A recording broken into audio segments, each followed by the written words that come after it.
سلام کرنا سنت ہے، جواب دینا واجب ہے۔ سلام کے تعلق سے نبی کی حدیث ہے، نبی فرماتے ہیں افشوا السلام بینکم، آپس میں سلام کو پھیلاؤ۔ آپ میرے سلام کا جواب دیجئے، میں پھر سے سلام کرتا ہوں، السلام علیکم ورحمۃ اللہ وبرکاتہ۔ الحمد للہ کما یحب ویرضى والصلاة والسلام على نبیہ المرتضى وعلى آلہ وأصحابہ اولیاء الہدى، اما بعد، اعوذ باللہ من الشیطان الرجیم، ببرکت بسم اللہ الرحمن الرحیم۔ قال اللہ تبارک و تعالی فی القرآن العظیم ہن لباس لکم وانتم لباس لہن، وقال النبی صلی اللہ تعالی علیہ وسلم انا لربک علیک حقا وانا لزوجک علیک حقا وانا لزوجک علیک حقا وَإِنَّا لِجَسَدِكَ عَلَيْكَ حَقًّا وَإِنَّا لِعَيْنِكَ عَلَيْكَ حَقًّا، اور کما قال صلی اللہ تعالی علیہ وسلم بلغ العلا بکمالہ کشف الدجی بجمالہ حسنت جمیع خصالہ صلوا علیہ وآلہ۔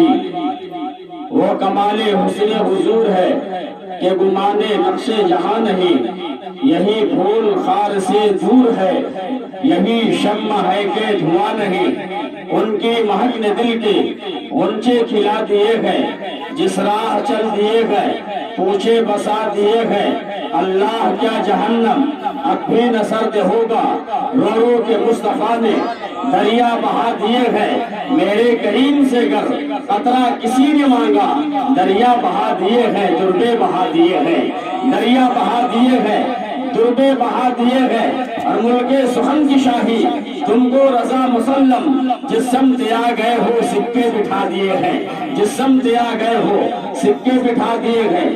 آئیے ہم اور عقیدت و محبت کے ساتھ کعبے کے بدر الدجا، طیبہ کے شمس الضحیٰ، دافع جملہ بلا، شافع روز جزا، نوشہ بزم جنت، جناب محمد رسول اللہ صلی اللہ تعالی علیہ وسلم کی مقدس بارگاہ میں جھوم کر درود پاک کا ہدیہ پیش کریں، پڑھیں بآواز بلند اللہم صلی وسلم علی نبینا محمد صلی اللہ تعالی علیہ وسلم۔ میں آپ کو بارہ حدیث شریف سناتا ہوں کہ جب درود پڑھنے کی بات آئے تو فوراً اپنی زبان کو حرکت میں لائیں اور نبی پر درود پڑھیں، کیونکہ نبی نے خود فرما دیا ہے کہ جو میرے اوپر صبح و شام 10 بار درود پڑھے گا، کل قیامت کے دن میری شفاعت اسے میسر ہوگی۔ اگر آپ چاہتے ہو کہ نبی کی شفاعت ہمیں میسر ہو، اگر آپ چاہتے ہو کہ کل قیامت کے دن میرے نبی میری شفاعت فرما دے، تو پھر محبت اور عقیدت کے ساتھ نبی کی بارگاہ میں درود پڑھو، اللہم صلی وسلم علی نبینا محمد صلی اللہ تعالی علیہ وآلہ وسلم۔ آج اس محفل کا تعلق شادی خانہ آبادی سے ہے۔ جناب علی جناب انوار خان صاحب جو اپنی صاحبزادی کو رشتہ ازدواج سے منسلک کرنے جا رہے ہیں، رب کعبہ کی بارگاہ میں دعا کروں کہ رب کعبہ اس شادی کو خانہ آبادی میں تبدیل عطا فرمائے، اور مابین میں جو رشتے ہونے والے ہیں اللہ تعالیٰ اس رشتے میں برکتیں رحمتیں نازل عطا فرمائے۔ آپ جانتے ہیں شادی کیا ہے؟ شادی کیا ہے؟ شادی لوگ کرتے ہیں لیکن شادی کی فضیلت کو سمجھتے نہیں، لوگ شادی کرتے ہیں لیکن شادی کی اہمیت کو سمجھتے نہیں۔ شادی ہے کیا؟ بیوی ہے کیا؟ شوہر ہے کیا؟ آج تو شوہر بھی زبان درازی کر رہا ہے، کچھ شوہر زبان درازی کر رہے ہیں بیوی سے، کچھ بیویاں زبان درازی کرتی ہیں اپنے شوہروں سے، لیکن یاد رکھو نبی ارشاد فرماتے ہیں، نبی کریم صلی اللہ تعالی علیہ وسلم ارشاد فرماتے ہیں کہ جب میرے اوپر وحی نازل ہوا کرتی تھی، جب نبی پہ قرآن کی آیت نازل ہوتی تھی، تو نبی فرماتے ہیں کہ جب سخت طبیعت ہوتی تھی تو میں کہیں اور نہیں جاتا تھا، بلکہ اپنی چہیتی بیوی حضرت سیدہ طیبہ عائشہ صدیقہ رضی اللہ تعالی عنہا کے پاس جایا کرتا تھا۔ نبی فرماتے ہیں کہ جب میری طبیعت میں سختی ہوتی تھی، جب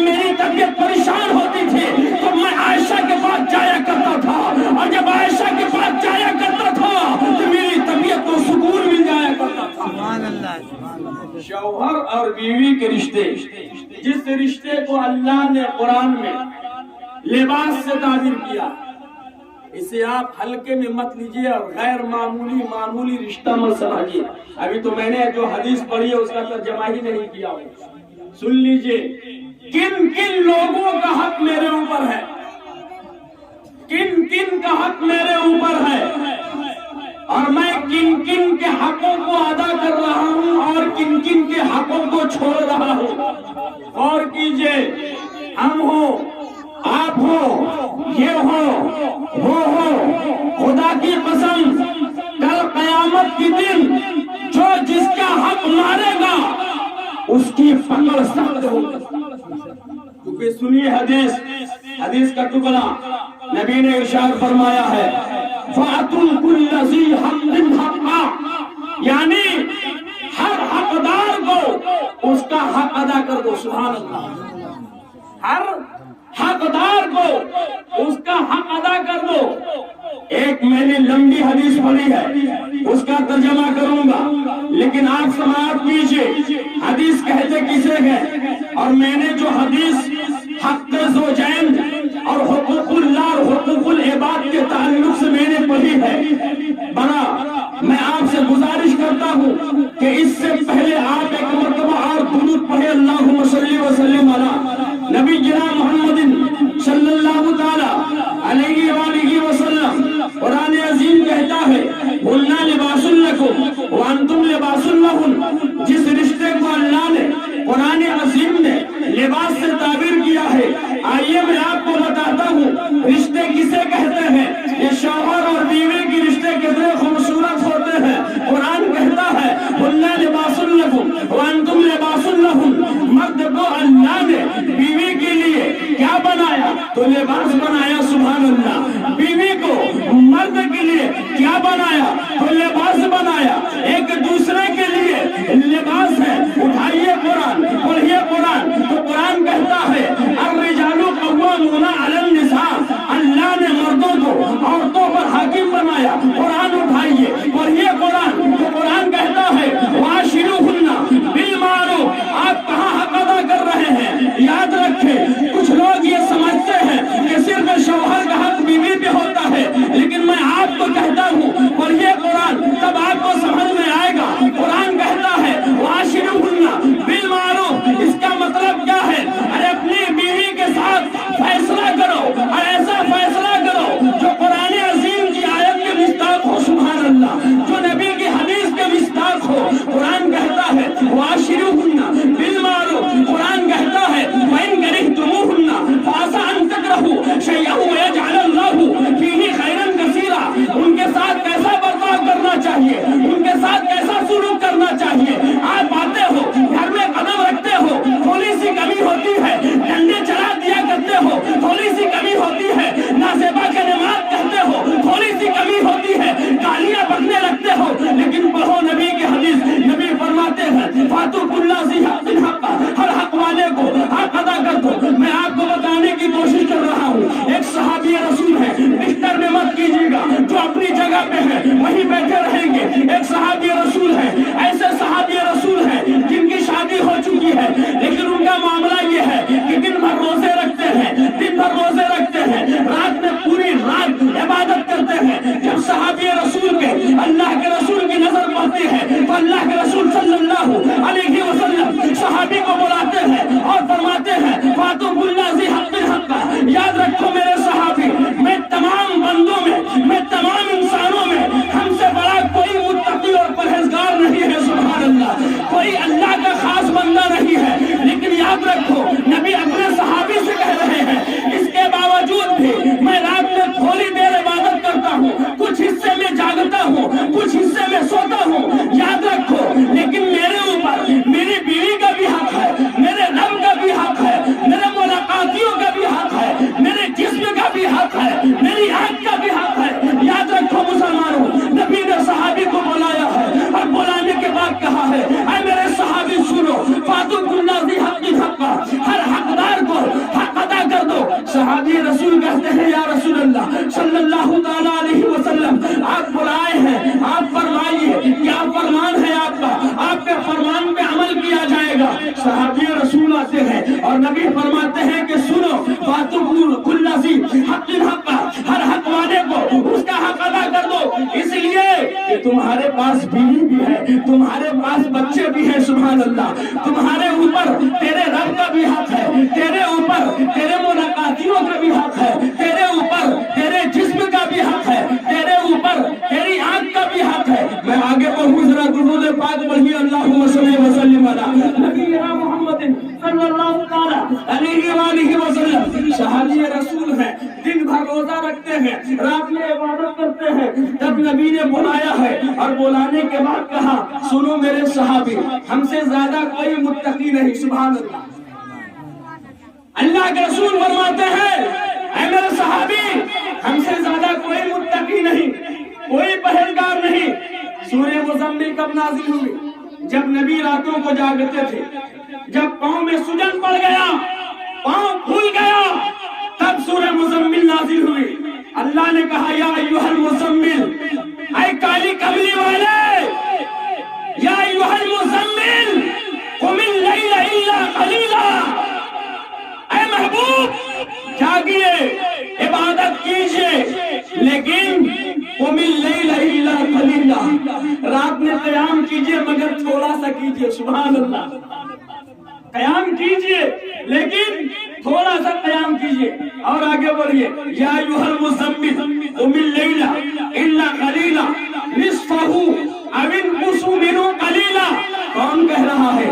محبوب کا رب کہہ رہا ہے، سبحان اللہ۔ اے محبوب جاگیے، لیکن آدھی رات یا اس سے کچھ زیادہ یا اس سے کچھ کم جاگیے۔ نبی فرماتے ہیں صحابی سے کہ میرے صحابی سنو، ہم سے زیادہ عبادت کرنے والا کوئی نہیں ہے، سبحان اللہ۔ نبی سے زیادہ کوئی متقی ہو سکتا ہے کیا؟ اے بچے، نبی سے زیادہ کوئی متقی نہیں۔ سنیے نبی کی حدیث اور اپنے ایمان کو گدگد تازہ کیجئے کہ نبی نے کیا فرمایا ہے۔ صحابی رسول کو اللہ کے رسول نے بلایا اور بلانے کے بعد کہا فاتو کل ذی حق حقا، ہر حقدار کا حق ادا کر دو۔ تب نبی فرماتے ہیں ان لربک علیک حقا وان لزوجک علیک حقا وان لزورک علیک حقا وان لجسدک علیک حقا وان لعینک علیک حقا۔ سبحان اللہ۔ نبی صحابی کو بلاتے ہیں اور بلانے کے بعد کہتے ہیں اے میرے صحابی سنو، اِنَّا لِرَبِّكَ عَلَيْكَ حَقًّا، بے شک تمہارے اوپر تمہارے رب کا بھی حق ہے، سبحان اللہ۔ وَإِنَّا لِزَوْجِكَ عَلَيْكَ حَقًّا، اور تمہارے اوپر تمہاری بیوی کا بھی حق ہے، سبحان اللہ۔ وَإِنَّا لِزَوْجِكَ عَلَيْكَ حَقًّا، اور جو تم سے لوگ ملاقات کرنے آتے ہیں، بولیے سبحان اللہ، جو تمہارے رشتہ دار آتے ہیں، خیش و اقربا آتے ہیں، ان کو بھی آپ کو وقت دینا ہے، سبحان اللہ۔ ایسا نہیں ہے کہ ان سے صرف سلام و کلام ہوا، اگر آپ کے پاس خصوصی طور پہ وہ ملنے آئے ہیں تو انسانیت کا تقاضا یہ ہے اور یہ حدیث کا عمل یہ ہے کہ آپ انہیں بیٹھائیں، چائے نوشی کرائیں، ناشتہ کرائیں۔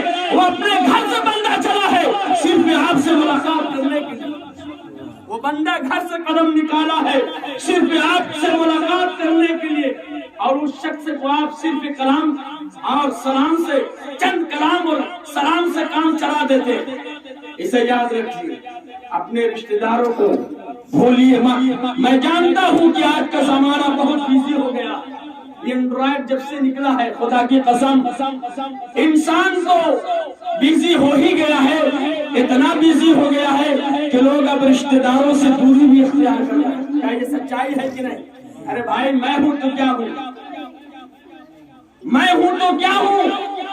یہ اینڈرائڈ جب سے نکلا ہے تب سے لوگ اپنے رشتہ داروں سے دور ہو رہے ہیں۔ لیکن یاد کیجئے، یہ موبائل اپنی ذات میں بہت خوبصورت ہے، لیکن اگر اس کا استعمال آپ صحیح کرتے ہیں تو یہ آپ کے لیے فائدہ مند ہے، سبحان اللہ۔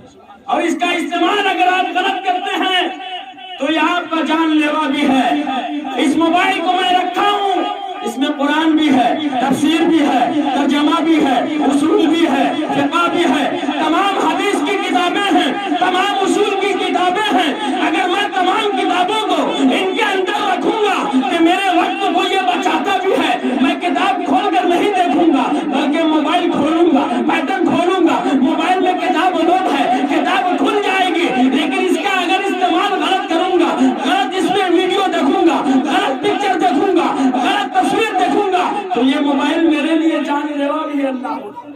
اسی لیے نوجوان طبقے غور سے سنو، آنے والا دن اللہ جانتا ہے کیسا آئے گا. سنیے، آنے والا دن اللہ جانتا ہے کیسا آئے گا. اور اللہ تعالی جو گزرے ہوئے دن، ابھی جس دن میں ہم لوگ اپنی زندگی کو گزارا ہے، رب کی بارگاہ میں دعا کیجئے کہ ہم سب کی زندگی میں ایسا دن نہ آئے. آپ نے لاک ڈاؤن دیکھا کیسا آئے گا. نوجوان اپنی جوانی کو بچانے کی کوشش کر، اور اپنی جوانی کو رب کی عبادت میں لگانے کی کوشش کر. یاد رکھ، اگر اس عمر میں تو رب کی عبادت کرے گا تو اللہ تعالیٰ تمہیں یہاں بھی کامیاب کرے گا اور وہاں بھی کامیاب کرے گا. شاعر نے تو بڑے اچھے انداز میں کہا ہے کہ عقابی روح جب بیدار ہوتی ہے جوانوں میں، عقابی روح جب بیدار ہوتی ہے جوانوں میں تو نظر آتی ہے ان کو اپنی منزل آسمانوں میں، نظر آتی ہے ان کو اپنی منزل آسمانوں میں. آج میرا نوجوان، ابھی دیکھیں ایک موبائل پہ میرا ویڈیو آیا، بڑی شرمناک ویڈیو. ایک مزار شریف کے خادم ہیں مجاور، ایک اینکر والے پہنچ گئے اور کہا کہ آپ مسلمان ہیں؟ تو کہا ہاں مسلمان. کہا آپ یہاں کیا کرتے؟ تو میں خادم ہوں. تو کہا کہ نماز پڑھتے؟ تو ہاں نماز پڑھتے ہیں. تو کہا کہ ذرا سنا سنائیے. تو کہتے کہ میری طبیعت ٹھیک نہیں، بعد میں سنائیے. یہ ہے حال ہے. بہت تاریخ محمد ابن قاسم کی اور بہت تاریخ خالد ابن ولید کی. اللہ تب آپ کو سمجھ میں آئے گا کہ اسلام کتنا خوبصورت مذہب ہے. بہت تاریخ عمر ابن خطاب کی، بہت تاریخ مولا علی کی، اور بہت تاریخ عثمان ذو النورین کی، ابو بکر صدیق کی. تب تمہیں پتہ چلے گا کہ یہ لوگ ایسے تھے جو اسلام کے اوپر اپنی جان اور مال کو نشانہ کر دیا کرتے. لیکن آج میرا معاشرہ، میرا سماج، میرے نوجوان طبقے یہ کہاں جا رہے ہیں؟ اور یاد رکھیں میرے اوپر اصلاح کرنا فرض ہے، کیونکہ میں آپ کا امام ہوں. اگر میں نہیں اصلاح کروں گا تو کل قیامت کے دن میری بھی پکڑ ہوگی. کل قیامت کے دن میری بھی پکڑ ہوگی کہ تو نے اپنی نظروں سے دیکھا، مشاہدہ کیا، فلاں غلط کر رہا تھا، قرآن کے خلاف بکواس کر رہا تھا، قرآن کے خلاف چل رہا تھا، نبی کی شریعت کے خلاف کام کر رہا تھا، احکام الہی کے خلاف قدم اٹھا رہا تھا. تو نبی کی حدیث کا عالم تھا، تو قرآن جانتا تھا، ترجمہ جانتا تھا، تفسیر جانتا تھا، مسائل جانتا تھا، اس کے باوجود بھی تمہیں نہیں بتایا. کل قیامت کے دن میری بھی پکڑ ہوگی. اور یاد رکھیں کہ عالم ہو یا غیر عالم،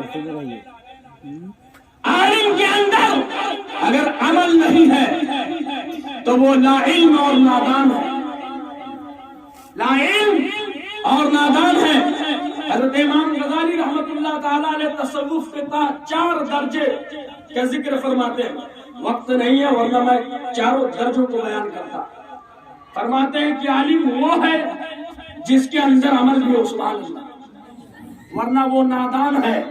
علم چندہ کے بیشتر خانی، شیخ صاحب کیا لکھتے ہیں؟ علم چندہ کے بیشتر خانی تو عمل در نزد نادانی. علم چندہ کے بیشتر خانی تو عمل در نزد نادانی. ارے علم تو حاصل آرام سے لوگ کر لیتا ہے، لیکن علم کے ساتھ عمل کا ہونا بہت ضروری ہے. سبحان اللہ. اگر عالم کے پاس عمل نہیں ہے تو عالم کی بھی خیریت نہیں ہے. بہرحال یہ میرا موضوع نہیں ہے، لیکن آج جو دور چل رہا ہے، اور بہت افسوس ہوتا ہے دیکھنے کے بعد کہ میرا وہ طبقہ جسے ابھی قرآن پڑھنا چاہیے، بولیے جس طبقے کو ابھی قرآن پڑھنا چاہیے اور جس طبقے کو ایک اچھے انسان بننے کا بھی ذریعہ ہے، ابھی اس کی سیڑھی شروع ہو رہی ہے، وہ طبقہ ایجوکیشن سے دور ہو کر غلط کاموں میں اپنا قدم بڑھا رہا. اگر مستقبل چاہتے ہیں کہ میرا روشن ہو، آنے والا فیوچر روشن ہو، تو خدا کی قسم نبی کی شریعت کامل بن جاؤ، تمہارا ماضی بھی اچھا ہوگا، حال بھی اچھا ہوگا اور فیوچر بھی اچھا ہوگا۔ لیکن شرط ہے کہ زندگی کو زندگی کی طرح گزاریے، زندگی کو زندگی کی طرح گزاریے، فضول خرافات لغویات سے دور رہیے۔ اللہ تبارک و تعالیٰ نے ارشاد فرمایا قرآن عظیم میں، لقد کان لکم فی رسول اللہ اسوۃ حسنہ۔ اس کا مطلب کیا ہوا؟ اللہ نے اپنے بندوں کو حکم دیا کہ اے میرے بندے، اگر تم چاہتے ہو کہ مجھے عالمی سکون اور امان ملے، یعنی پورے عالم کا امان اور سکون ملے، تو اللہ نے فرمایا کہ میرے رسول کے اسوہ حسنہ پہ عمل کر لو۔ سبحان اللہ، میرے رسول کے، میرے محبوب کے اسوہ حسنہ پہ عمل کر لو، عالمی امن و امان مل جائے گا، سبحان اللہ، سکون مل جائے گا۔ لیکن ضرورت اس بات کی ہے کہ لقد کان لکم فی رسول اللہ اسوۃ حسنہ، نبی کریم صلی اللہ تعالی علیہ وسلم کو اسوہ حسن پہ عمل کرو۔ اور یاد رکھو، زندگی میں کسی کو آئیڈیل مت بنا۔ اگر آپ چاہتے ہو کہ معاشی ترقی، سماجی ترقی، دنیاوی ترقی، اخروی ترقی اگر ہم پائیں، اگر یہ تمنا آپ کے دل میں ہو تو زندگی میں کسی کو آئیڈیل مت بنانا، اپنے نبی کو آئیڈیل بنا لینا۔ سبحان اللہ، اپنے نبی کو آئیڈیل بناؤ گے، سماج میں بھی اچھے رہو گے، معاشرے میں بھی اچھے رہو گے، دنیاوی ترقی بھی ہوگی اور اخروی ترقی بھی ہوگی۔ سبحان اللہ۔ لیکن آئیڈیل کس کو بناؤ گے؟ آئیڈیل اسے بناؤ جس کے صدقے میں اللہ نے پوری کائنات کو پیدا کیا۔ سبحان اللہ، پوری کائنات کو پیدا کیا ہے۔ اور یاد رکھیں، اس سے بہتر اور خوبصورت کوئی آئیڈیل تو نظر ہی نہیں آتا۔ ضرورت اس بات کی ہے کہ ہم غلط چیزوں سے بچیں اور ہر حقدار کا حق ادا کریں۔ نبی نے فرمایا ہے فَاتُوا كُلَّ ذِي حَقٍّ حَقَّهُ، ہر حقدار کو حق ادا کر دو۔ تمہاری آنکھ، اس کا بھی حق ہے تمہارے اوپر۔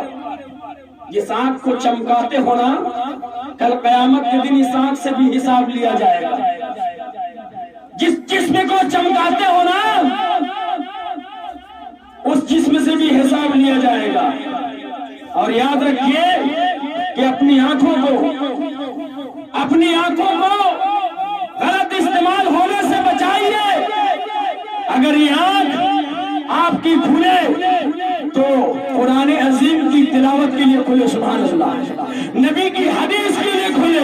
اگر یہ آنکھ آپ کی آنکھ کھلے تو اچھے خیال سے کھلے، اچھی فکر لے کر کھلے۔ ایسا نہ ہو کہ آپ کی آنکھ غلط خیال سے کھلے، غلط فکر سے کھلے، کل قیامت کے دن اس آنکھ سے بھی حساب لیا جائے گا۔ اور اگر آپ نے آنکھ کی حفاظت کر لی تو انشاءاللہ یاد رکھیں کہ آپ کی آنکھ کی روشنی کبھی ختم بھی نہیں ہوگی۔ اور یاد رکھیں، اسی لیے نبی نے فرمایا کہ دنیا کی سب سے اچھی جگہ مسجد ہے۔ بولیے سبحان اللہ۔ نبی نے کیا فرمایا؟ دنیا کی سب سے اچھی جگہ مسجد اور سب سے خراب جگہ بازار۔ بلا ضرورت بازار جانا بھی منع، کیونکہ بازار میں ہر قسم کے لوگ ہیں، ہر طرح کے لوگ ہیں، آپ آنکھ بند کر کے تھوڑی چلیں گے۔ اس لیے نبی نے فرمایا اگر گھر میں کوئی بات ہو جائے، شوہر اور بیوی میں کوئی ایسی بات ہو جائے تو تم کہیں مت جاؤ، مارکیٹ نہ جاؤ، بازار مت جاؤ، گلی کوچے میں مت رہو، کسی کے یہاں مت جاؤ۔ اگر کوئی ایسی بات ہو جائے، یہ زندگی ہے، تو تم اللہ کے گھر میں چلے جاؤ۔ سبحان اللہ، کیونکہ آپ کو تاریخ معلوم ہونی چاہیے کہ جب حضرت علی اور فاطمہ الزہرا رضی اللہ تعالی عنہ کے درمیان کچھ ایسی بات ہو گئی تو حضرت مولا کائنات رضی اللہ تعالی عنہ مسجد نبوی میں تشریف لے گئے۔ سبحان اللہ، مسجد نبوی میں تشریف لے گئے۔ اس وقت تو مسجدیں کچی ہوا کرتی تھی، تو مولا کائنات سوئے ہوئے تھے، ان کی پیٹھ میں مٹی لگ چکی تھی، نبی کریم صلی اللہ علیہ وسلم اپنی لاڈلی بیٹی حضرت فاطمہ کے ہاں آتے ہیں، تشریف لاتے ہیں اور فرماتے ہیں کہ بیٹی فاطمہ علی کہاں ہے؟ حضرت سیدہ فرماتی ہیں کہ یا رسول اللہ مسجد نبوی کی طرف تشریف لے گئے۔ مولا علی کا ایک لقب ہے، ایک خطاب ہے ابو تراب۔ کیا ہے ابو تراب؟ مٹی کے باپ، اس کا معنی ہوتا ہے مٹی کے باپ یا مٹی والا۔ یہ خطاب آپ کو کہاں ملا تھا اور کس نے دیا تھا اور کیوں ملا تھا؟ مولا علی اور سیدہ کے درمیان تھوڑی سی کچھ ایسی باتیں ہو گئی تھی جن باتوں کی وجہ سے مولا علی مسجد نبوی میں تشریف لے گئے۔ سبحان اللہ۔ تو اگر آج کوئی شوہر اور بیوی کے درمیان یہ زندگی ہے، 19 اور 20 ہوا کرتا ہے، اونچ نیچ ہوا کرتا ہے، اگر کوئی آج مسجد جاتا ہے تو یہ مولا علی کی سنت بھی ادا ہو جائے گی۔ سبحان اللہ۔ مولا علی کی سنت بھی ادا ہو جائے گی۔ جب حضرت سیدہ فاطمہ سے اللہ کے رسول پوچھتے ہیں کہ علی کہاں ہے، تو حضرت فاطمہ فرماتی ہیں کہ علی مسجد نبوی کی طرف تشریف لے گئے۔ مولا علی رضی اللہ تعالیٰ عنہ بالکل مسجد نبوی میں آرام کر رہے ہیں۔ نبی کریم صلی اللہ تعالیٰ علیہ وسلم جب تشریف لے جاتے ہیں تو نبی کے جملے کیا تھے سنیے گا۔ یہ نہیں کہا کہ تم میری بیٹی سے کیوں لڑ گئے۔ آج تو باپ بھی کچھ ایسے، اللہ معاف کرے، کچھ باپ بھی ایسے آئی جا رہی ہے، ٹینشن مت لینا، ہم ہیں نا پیچھے سے۔ لیکن سنو، نبیوں کا امام مسجد نبوی میں ہے، مولا علی سوئے ہیں۔ جب امام الانبیاء مسجد نبوی میں تشریف لے جاتے ہیں تو نبی کے جملے کیا تھے؟ نبی نے یہ نہیں کہا کہ علی فاطمہ سے کیوں لڑے، فاطمہ سے کیوں ایسی بات کیے۔ نبی جا کر کہا قم یا ابا تراب، بولیے سبحان اللہ۔ قم یعنی کھڑے ہو جاؤ، یا ابا تراب، اے مٹی کے باپ تم کھڑے ہو جاؤ۔ جیسے ہی مولا علی رضی اللہ تعالیٰ عنہ کی نظر نبی کریم صلی اللہ علیہ وسلم میں پڑتی ہے، مولا کائنات نبی کے استقبال میں کھڑے ہو جاتے ہیں۔ سبحان اللہ۔ نبی نے یہ نہیں کہا کہ آپ نے ایسا کیوں کیا۔ نبی تو نبی ہے، وہ نبی جس نبی کو اللہ نے وما ارسلناک الا رحمتا للعالمین بنا کر بھیجا۔ سبحان اللہ۔ نبی تو میرے لیے رحمت ہے ہی ہے، سب کے لیے رحمت ہے۔ اللہ نے فرمایا وما ارسلناک الا رحمتا للعالمین، اے محبوب ہم نے آپ کو دونوں جہان کے لیے رحمت بنا کر بھیجا۔ اب اس جہان میں تو کافر بھی ہے، مشرک بھی ہے، یہودی بھی ہے، نصرانی بھی ہے، عیسائی بھی ہے، مسلمان بھی ہے، سب ہے، اور نبی سب کے لیے رحمت ہے۔ سبحان اللہ۔ تو اپنے معاشرے کو سنبھالنے کی کوشش کیجیے، سماج کو۔ شوہر اور بیوی کا رشتہ بہت خوبصورت ہوتا ہے، اس لیے اس رشتے کو اللہ تعالیٰ نے لباس سے تعبیر کیا۔ ایک نیک شوہر، ایک نیک شوہر، دیکھیے عیب سے کوئی خالی نہیں ہے، ہم ہوں آپ ہوں یہ ہوں وہ ہوں، کیونکہ یاد رکھیے گا کہ آدم کی اولاد خطا کرتی ہی ہے، ہم اولاد آدم ہم سے خطا ہوگی تو شوہر اور بیوی کے درمیان کچھ ایسی باتیں ہو جایا کرتی ہے جس سے کبھی تھوڑی دیر کے لیے مایوسی چھا جاتی ہے۔ تو آپ اسے بھاری نہ بنائیں، اسے خوب طویل نہ کریں، بلکہ صبر کریں اور نبی کی سنت پر عمل کریں، نبی کی حدیث پر عمل کریں۔ رب کریم کی بارگاہ میں دعا ہے کہ رب کریم شادی کو خانہ آبادی میں تبدیل عطا فرمائے، اور اللہ تعالیٰ ان دونوں جوڑوں کے مابین ہونے والے رشتے، ان کے مابین الفت و محبت کی توفیق عطا فرمائے۔ اللہ تعالیٰ حضرت آدم اور حضرت حوا کے درمیان جیسی محبتیں تھی ویسی محبتیں عطا فرمائے۔ نبی کریم صلی اللہ علیہ وسلم اور سیدہ عائشہ صدیقہ و سیدہ خدیجہ الکبریٰ و حضرت میمونہ و حضرت اور دیگر بیویاں میں جو محبت تھی نبی کریم صلی اللہ علیہ وسلم کی، اللہ تعالیٰ دونوں کے درمیان ویسی محبت عطا فرمائے۔ درود پاک پڑھیں اللہم صلی وسلم علی نبینا محمد صلی اللہ علیہ وسلم۔ محبت کیسی ہونی چاہیے؟ آپ ملاحظہ کیجئے گا، ایک شعر میں پڑھوں گا۔ نبی سے محبت کا دعویٰ تو خوب کرتے ہیں، لیکن محبت کیسی ہونی چاہیے شعر سمجھیے۔